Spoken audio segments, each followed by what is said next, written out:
हाँ जी। हाँ, नमस्कार सर। सर का मैं पहले परिचय दे दूँ सर का, फिर लेक्चर स्टार्ट करने से पहले। तो सर का नाम डॉक्टर कामरान आलम खान है, जैसा कि आप स्क्रीन पे देख रहे हो आप सब लोग। और सर इस समय राम लुभाई सहानी राजकीय महिला महाविद्यालय पीलीभीत में हैं। और सर जो हैं बेसिकली रामपुर से ही हैं, जो मेरा होम टाउन है। और सर मेरे भी प्राध्यापक रहे हैं जब मैं स्टूडेंट थी, इसलिए मैंने सर को विशेष रूप से निमंत्रित किया है आप सब लोगों के बीच। जिससे कि क्योंकि सर मैथमेटिक्स में तो काफ़ी काफ़ी कुछ जानते ही हैं, एक मतलब अच्छे मैथमेटिशियन हैं, लेकिन उससे ज़्यादा एक बहुत अच्छे वक्ता हैं और बच्चों को बहुत अच्छा इन्फ्लुएंस करते हैं। तो मेरी जो स्टूडेंट लाइफ में मेरे ऊपर भी सर का काफ़ी इन्फ्लुएंस रहा है, काफ़ी प्रभाव रहा है आगे पढ़ने के बारे में और अच्छा पढ़ने के बारे में। तो ये मैं आप लोगों के लिए भी चाहती हूँ कि आप लोग उनकी बातों को सुन के प्रभावित हों। सबसे मेन बात यह है, पढ़ना तो सबको खुद ही होता है, लेकिन किसी किसी का जीवन पे प्रभाव पड़ता है। टीचर्स का प्रभाव ज़्यादा पड़ता है, ऐसा मैं मानती हूँ। तो उनका प्रभाव, पॉजिटिव इम्पैक्ट उनका आप लोगों पे पड़े, ये मैं चाहती हूँ। इसलिए मैं चाहती हूँ कि सर आप लोगों के सामने एक जनरल टॉक रखेंगे मैथमेटिक्स के बारे में।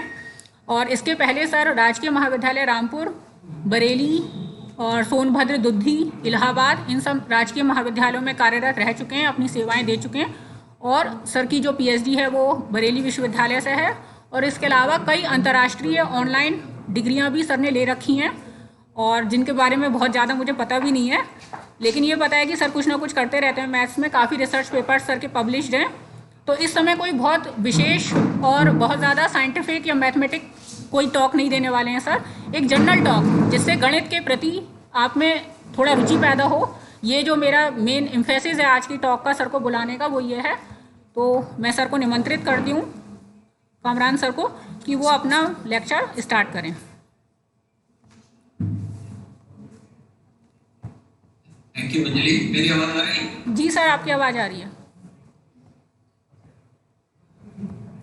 हाँ, पहले तो मैं डॉक्टर अंजलि गर्ग और आपके महाविद्यालय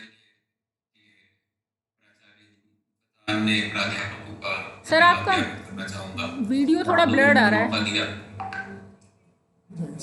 हाँ बस ठीक है, अब बेटर है। अब ठीक है? जी सर, अब थोड़ा ठीक है। आवाज सही है? मुझे थोड़ा पास ले लिया था इससे। जी जी सर, आवाज़ सही है आपकी। तो अंजलि ने मेरी काफी तारीफ की है। आवाज सही आ रही है? अंजलि ने काफी तारीफ कर दी है। मैं सिर्फ अपने आप को मैथमेटिक्स का एक स्टूडेंट समझता हूँ और आज भी मैथमेटिक्स सीखने की कोशिश कर रहा हूँ। पीछे आप लोगों को दिखाई दे रही है हमारे जो बच्चे बैठे हुए हैं, ये भी इंटरेक्ट कर रहे हैं। तो जैसे कि अंजलि ने कहा कि जनरल टॉक है, तो मैं मैथमेटिक्स के नेचर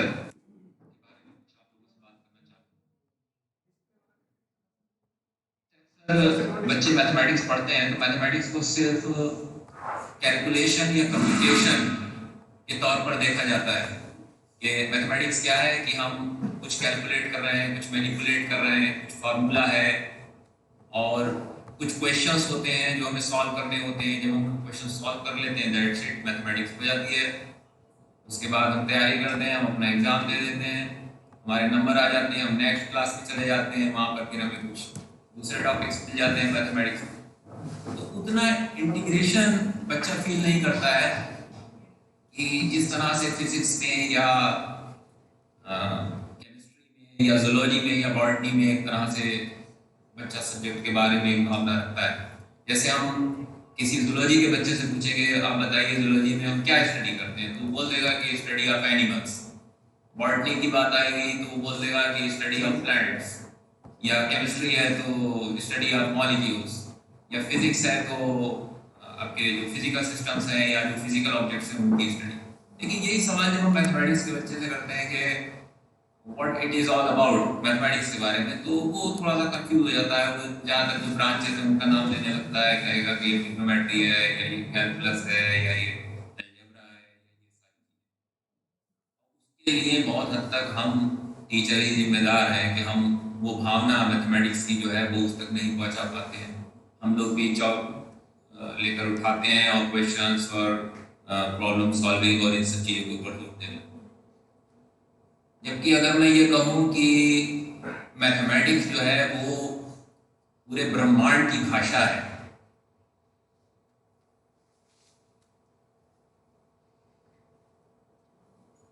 मोटे कुछ एग्जाम्पल देता हूँ और कोशिश करता हूँ आपको बताने की कि ऐसा नहीं होता है कि हम खुद से कुछ मैथमेटिक्स को बनाते हैं। जैसे आमतौर पर बच्चों में परसेप्शन होता है, सोचते हैं कि कुछ मैथमेटिशियंस थे वो ये फार्मूले बना करके चले गए और हमारे लिए मुसीबत छोड़ गए। अक्सर मजाक में बच्चे इस तरह से बोलते हैं। तो अगर आप ध्यान से देखें, जैसे पाइथागोरस थ्योरम है, बहुत सिंपल सी है, तो आप देखेंगे कि उसमें क्या है कि टाइप की रिलेशनशिप है। आपका एक जो राइट एंगल ट्राइंगल है, राइट एंगल ट्राइंगल के अंदर आपका हाइपो है, बेस है, परपेंडिकुलर है, तो उसमें एक रिलेशनशिप है कि अगर आपने बेस का स्क्वायर लिया, परपेंडिकुलर का स्क्वायर लिया, तो हाइपो के स्क्वायर के बराबर। ये जो प्रॉपर्टी है राइट एंगल ट्राइंगल के अंदर, अगर मैं इसको नहीं भी जानता हूँ, अगर दुनिया में इसे कोई नहीं भी जानता है, अगर कभी पाइथागोरस ने इसको खोजा भी ना होता, तब भी पूरे यूनिवर्स में कहीं पर भी राइट एंगल ट्राइंगल बनता, उसके अंदर ये प्रॉपर्टी मौजूद रहेगी। तो जो प्रॉपर्टी है वो नेचर में, वो प्रकृति में कहीं भी बना लीजिए आप राइट एंगल ट्राइंगल, आप देखेंगे वो कंडीशन हमेशा सेटिस्फाई होगी, A square plus B square equal C square. तो हमने इसको इन्वेंट नहीं किया, हमने सिर्फ इसको डिस्कवर किया, प्रकृति में वो पहले से मौजूद थी। फिर इसी तरीके से आप और दूसरा एग्जाम्पल लीजिए कि जैसे आप साइन या कॉस के फंक्शंस को देखते हैं। जैसे साइन, जब बच्चे पढ़ते हैं तो ट्राइंगल लेकर के, थीटा लेकर के, sine theta cos theta trigonometrical जो रेशियो होते हैं उनको डिफाइन करते हैं। उसके बाद आगे बढ़ते हैं, साइन थीटा की सीरीज भी होती है।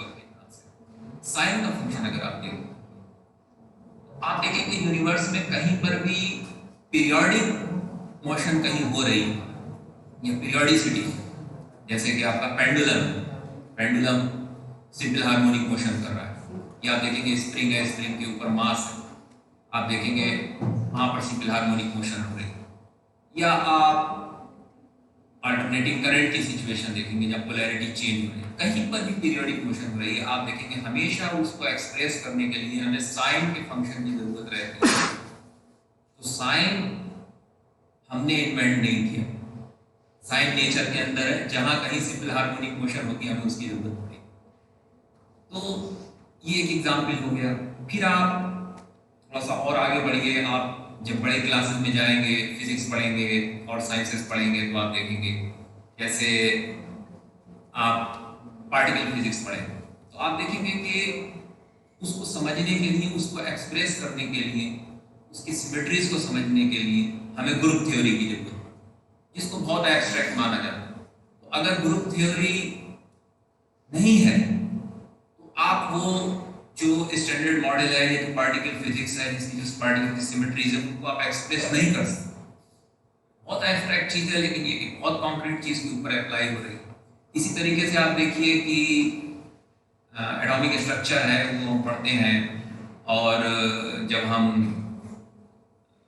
पार्टिकल की, जैसे खासतौर पर इलेक्ट्रॉन की स्टेट को रिप्रेजेंट करने की कोशिश करते हैं क्वांटम मैकेनिक्स के, तो आप देखोगे कि आपको एक पर्टिकुलर टाइप के वेक्टर स्पेस की जरूरत पड़ती है, जिसको हम हिल्बर्ट स्पेस कहते हैं। तो हिल्बर्ट स्पेस अगर वैसे देखा जाए तो बहुत ही एब्स्ट्रैक्ट चीज है, बहुत एब्स्ट्रैक्ट मैथमेटिक्स है, लेकिन हम कहाँ यूज कर रहे हैं, क्या करके, अगर वो नहीं है तो हम एक्सप्रेस नहीं कर सकते। जो आपकी मॉडर्न क्वांटम मैकेनिक्स है उसके अंदर जितना मैट्रिक्स मैकेनिक्स है, बाकी जितनी सारी चीजें आती हैं, उसके लिए आपको लीनियर अलजेब्रा आना चाहिए, वेक्टर स्पेस आना चाहिए, हिल्बर्ट स्पेस पता रहना। इस तरह से जो स्ट्रक्चर्स हैं, मैथमेटिकल स्ट्रक्चर्स हैं, वो जैसे बाहर से देखने पे ये लगता है कि ये ABCD है, ये बिलोंग्स टू करके बना दिए गए हैं, ऐसा नहीं है। जब हम नेचर को देखते हैं, नेचर के किसी फिनोमेना को एक्सप्लेन करने की, इंटरप्रेट करने की कोशिश करते हैं, तो हमें टूल्स ढूंढने पड़ते हैं। इसका एक एग्जाम्पल है कि जब Albert Einstein theory of relativity पे काम कर रहे थे, खासतौर पर जनरल थ्योरी ऑफ रिलेटिविटी, उनको उतनी मैथमेटिक्स नहीं आती जो मैथमेटिक्स रिक्वायर्ड थी उस टाइम पर जनरल थ्योरी ऑफ रिलेटिविटी को एक्सप्रेस करने की। वहाँ पर बात हो रही थी स्पेस और टाइम के फैब्रिक होता है उसके कर्वेचर। तो जो स्पेस टाइम होता है वो एक 4 डायमेंशनल कॉन्टिन्यूम है, और 4 डायमेंशनल कॉन्टिन्यूम में जो फैब्रिक बनता है उसका अगर हमें कर्वेचर को डिस्कस करना है तो हमें रीमानियन ज्योमेट्री पता होनी चाहिए। तो उन्होंने जो ग्रास मान था उससे सीखी, अपना जो मित्र था उससे सीखी। उसके बाद फिर वो जनरल थ्योरी ऑफ रिलेटिविटी आई, उसके बाद उसका एक्सपेरिमेंटल वेरिफिकेशन। इसी तरह से तमाम तरह की चीज़ें आप देखते हैं। डिफरेंशियल इक्वेशंस को आप देखते हैं, आप देखते हैं कि श्रोडिंगर वेव इक्वेशन है तो वेव फंक्शन उसका सॉल्यूशन होता है, और जब वेव फंक्शन आपको मालूम है तो आप आइगन वैल्यूज के बारे में बात कर सकते हैं। आइगन वैल्यूज जब आपको पता हो तो उससे ही आप एक तरह से जो एनर्जी डिस्ट्रीब्यूशन है उसके बारे में बात कर सकते हैं। तो आप देखते जाइए, कहीं पर भी देखेंगे तो अगर आप भगवान पे विश्वास रखते हैं तो आप यूँ कह सकते हैं कि जी भगवान ने जो यूनिवर्स बनाया तो वो मैथमेटिकल बनाया, तो लैंग्वेज थी वो मैथमेटिकल। जैसे हम हिंदी में बात करते हैं, इंग्लिश में बात करते हैं, मुझे अपनी कोई बात एक्सप्रेस करनी है, कोई बात कहनी है, तो मैं ये जो भाषाएं होती हैं इनका इस्तेमाल करता हूँ। लेकिन अगर मुझे पेंडुलम की मोशन को रिप्रेजेंट करना है और मुझे ये बताना है कि इस पर्टिकुलर टाइम पर ट्रेसमेंट होगा उस टाइम पे या इंग्लिश में उसको एक्सप्रेस नहीं कर सकते, तो उसके लिए मुझे एक स्पेसिफिक लैंग्वेज चाहिए। और ये जो लैंग्वेज है ये मैथमेटिक्स बहुत नेचुरल है, मैथमेटिक्स बहुत मिस्टीरियस है। इवन जो नंबर्स हैं जो आप पढ़ते हो वो भी बहुत मिस्टीरियस है। नंबर्स एक्चुअली वो नंबर वैसे नहीं होते जैसा परसेप्शन हमें दिया जाता है। जैसे आप 1 2 3 4 ये सब के बारे में पढ़ते हो तो ऐसे सोचते हो कि जैसे कि ऑब्जेक्ट्स होते हैं, हमने कह दिया कि एक आदमी, 2 आदमी, एक टेबल, 2 चेयर, इस तरह हम हमेशा नंबर्स को ऑब्जेक्ट्स के साथ एसोसिएट करके देखते हैं। अगर हम आपसे पूछें कि क्या 2 एग और 2 चेयर बराबर होंगी तो 2 एग्स जो है वो 2 चेयर के बराबर नहीं होंगी, लेकिन हर 2 वहां पर कॉमन है। तो ऑब्जेक्ट्स डिफरेंट होते हैं, हम उन्हें एसोसिएट करते हैं नंबर से। देन फिर नंबर्स क्या होते हैं? अगर मैं खाली 2 की बात करूं तो it is neither an egg nor a chair, वो ना चेयर है ना एग है। हाँ, एसोसिएट करके काउंटिंग के लिए मैंने यूज कर लिया, तो ये 2 है, ये तो 3, ये क्या है? तो फिर आप सिंबल बना के दिखा देंगे 2G ऐसे बनाया जाता है, that is a symbol of 2 but that's not 2। फिर 2 क्या है? 2 कहाँ एग्जिस्ट करता है? वो फिजिकल नहीं है, फिजिकल सेंसेस से आप उसे पकड़ नहीं सकते, उसकी कोई साउंड नहीं है, उसकी आप देखिए टच नहीं कर सकते आप उसको, लेकिन वो एग्जिस्ट करता है। नंबर्स की प्रॉपर्टीज होती है, बहुत अजीब अजीब प्रॉपर्टीज होती है। आप देखिए कॉग्निजेंस को आप देखिए, नंबर थ्योरी में आप जाएंगे, प्राइम से रिलेटेड थ्योरम्स आप देखिए, बहुत अजीब अजीब तरह से नंबर्स दिए हैं। तो ऐसा नहीं लगता है कि नंबर्स को हमने आर्बिट्रेरीली ऐसे इन्वेंट कर लिया है। दे एग्जिस्ट, लेकिन वो किसी दूसरे आयाम में एग्जिस्ट करते हैं, जिसको हम मैथमेटिकल वर्ल्ड कह सकते हैं। तो बहुत सारी मिस्ट्रीज हैं, और अच्छा रहता है मैं अकेला बोल रहा हूँ। मेरा अक्सर जैसे बच्चों के साथ इस तरह का इंटरेक्शन रहता है, तो मैं बच्चों से सवाल करता हूँ, बच्चे जवाब देते हैं, बच्चे डिस्कस करते हैं, तो और मज़ा आता है उन सारी चीज़ों के अंदर। वाले में हम उतना मज़ा हमें नहीं आता है, खासतौर पर बच्चों से जो इंटरेक्शन होता है उसके अंदर। जितनी बात मैं कह सकता हूँ उतनी कह ली। जितना भी मौका मिलेगा तो आप लोगों से दोबारा इंटरेक्ट होंगे और आमने सामने बात करेंगे। मुझे मौका दिया इसके लिए बहुत बहुत धन्यवाद। थैंक यू जी।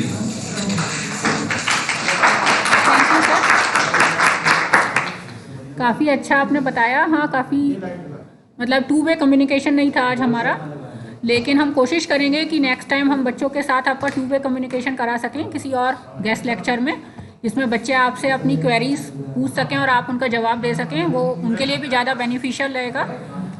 लेकिन आज आपने जितना भी उन्हें एक कॉन्सेप्ट देने की कोशिश की कि मैथ्स जो है वो हवा में नहीं है, उसका बाकी सारे जो साइंस की जितनी भी शाखाएं हैं उन सब में यूज़ होता है। और मैथमेटिकल वर्ड एक चीज़ है, मतलब जो जैसे भगवान है जो सिर्फ एग्जिस्ट करते हैं, हम उन्हें छू नहीं सकते, सुन नहीं सकते, ऐसे ही मैथ्स है।